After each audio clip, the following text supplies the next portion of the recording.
I am Mr. Bacon, and I am not a spy. However, last Friday I wore a large hat, dark sunglasses, and my wife's old raincoat. I wanted to see Steve at work. I was hiding behind a large trash can across the street from the car wash.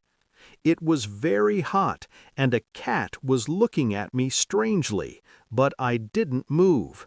I was watching my son. Steve was wearing his new uniform. It was a blue shirt, but it was too small for him. He looked like a large egg. While I was watching, a very expensive silver car arrived. The driver was a rich man who was shouting loudly. He was pointing at a small brown mark on his car door. He looked very angry. I thought Steve should run away. He might be in danger. But Steve didn't run. He walked to the man and looked at the mark. He looked very serious. Then Steve did something very unusual. He didn't use a sponge. He didn't use soap.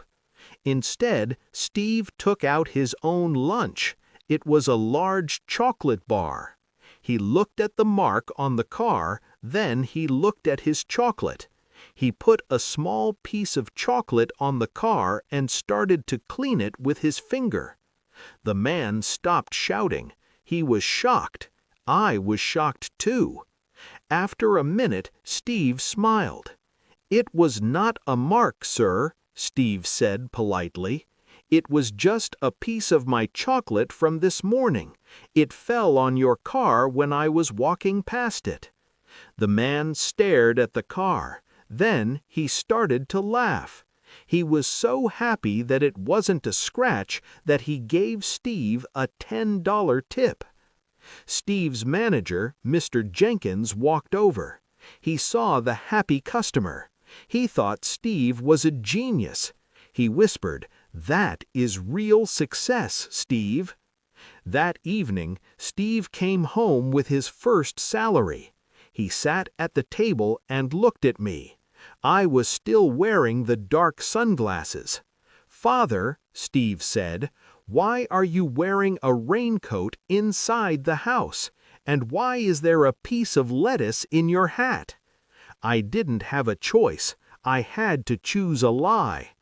"It is the new fashion, Steve," I said. Steve smiled. "Well, it is a terrible fashion. Here, have some chocolate."